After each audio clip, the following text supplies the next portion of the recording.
Most coaches think they need a better sales script, but the best remote closers don't sell at all. They move prospects through 4 psychological phases that make people convince themselves to buy. No pressure, no awkward closing tactics, no sounding like a robot, just positioning, psychology, and trust. So let me show you the 4 mindset phases that you need to implement to guarantee that you will start making sales consistently. The first phase is the internal game of sales. The first thing you want to do if you want to become a good sales closer is called self-mastery. You need to figure out who you are internally so you can identify the changes that you need to make to start making sales. And this is called identity transformation, and that's what the internal game of sales is all about. This phase is so important because you're restructuring who you are as a person. You're building yourself up to be somebody that is capable of making consistent sales. Most people end up losing deals psychologically and they won't even realize it. They think that they're losing these deals because they don't have the skill set to close the deals, but instead they have a mindset issue. And once you have an identity shift, you're able to point out these little details that might cause you to lose a deal, and you're able to correct them. You're able to use them against the prospect.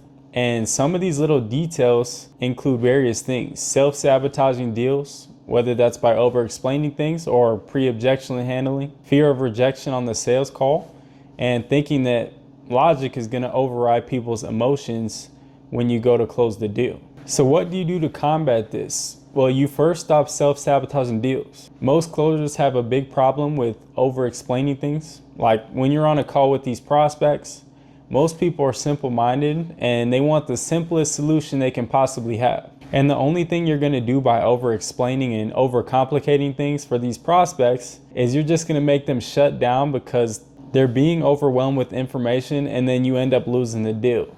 So make things simple, be concise, and get to the point. Then you need to stop fearing rejection because that leads to bad outcomes as well. Rejection is part of the sales game, and you got to realize that. It's all a numbers game. You're not going to sell every single prospect you meet with. You need to start embracing rejection and realize that it's all part of the game and it's not the end of the world. Like, it's just a fact. Some people are just going to tell you no. The best closers make this simple change by just detaching themselves from the outcome. Like, focus on why you were there in the first place, focus while you're there in the moment, and focus on the prospect at hand. Stop worrying about what the outcome is going to be down the road. And by doing that during the conversation, you're not really thinking about the sale. It becomes a simple one-on-one conversation like you would have with a friend. And that's what you want in order to gain maximum trust with the prospects as well as close a lot of deals. Then finally, understand that logic doesn't always close, but emotions do. Like, most people are simply swayed by their emotions first. What you need to do during the sales call is sway the prospect's emotions so that they can first have a transfer of trust with you. And then once their emotions take over, their logic will come into play next, and they're able to understand what they're buying from you. They now understand the logic. You put the two together, emotion and logic, and then you make the sale. It's that simple. And the second phase is emotional control on live calls. Your emotional triggers are so little, but they're also so important that they can make or break a deal. Some examples of emotional triggers that can kill deals are reactivity when price is mentioned, taking objections personally, over talking and over explaining. And once you attack these triggers, your close rate will start to go up immediately. The only way to learn how to handle your emotions is by regulating your emotions before, during, and after the sales call. And the way that you can do this is you can start out with pre-calling rituals to practice. These get your mind right and they set you up for the sales call at hand. Like, it helps you review the client's info. Maybe you do a couple visualization exercises before of you just getting the close. And the reason why you need to do this is because every call you do, it's like a performance. You have to practice and you have to get prepared for any performance that you're going to do in life. Then after the sales call, it's as simple as doing a post-call emotional reset, which means whether you win or lose, you reset immediately. Like in this sales game, you got to have short-term memory. You don't want to carry that energy forward into the next call because you might have negative energy going into that next one as well. Like, you end up bad in the last call and then you carry that forward. You don't want that. You're only going to get the same result because you had the same emotional breakdown. So reset before you go into the next call, because the next prospect that you meet with, they're meeting with a brand new you. It's a fresh start. They don't know what you went through before, so you don't need to make them pay for it. for what someone else did to you.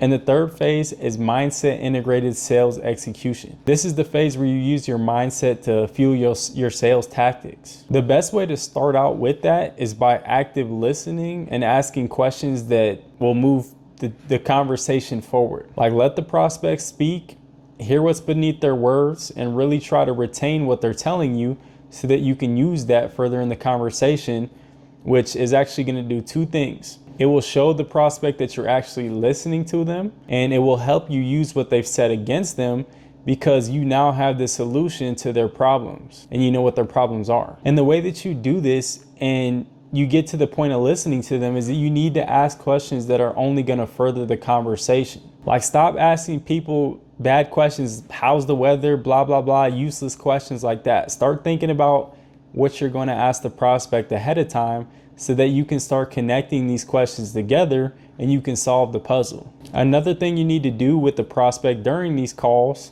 is lead them through the conversation without force. Like, you don't want to come off as salesy or pushy. You want to just guide the conversation naturally, and you want to let themselves lead themselves to the sale. So be authentic and don't be scripted. That's the only way you're going to do it.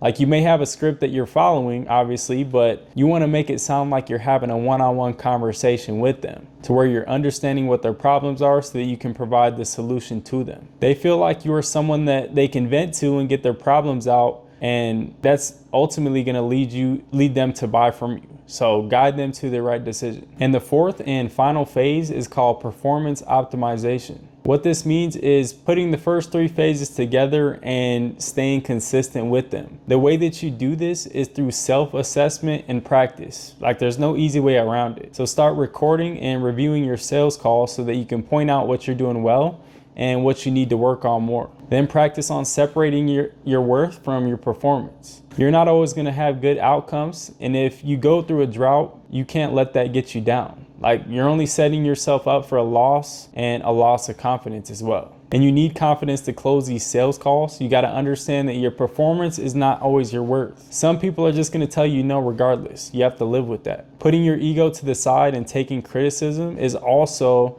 another big aspect. Like, if somebody knows more than you and they're trying to give you advice, you need to listen to what they're saying so you can try to implement that during these calls. A technique that I always use as well is blaming myself and not the client. I always put all responsibility on my own shoulders, and I don't blame anyone else.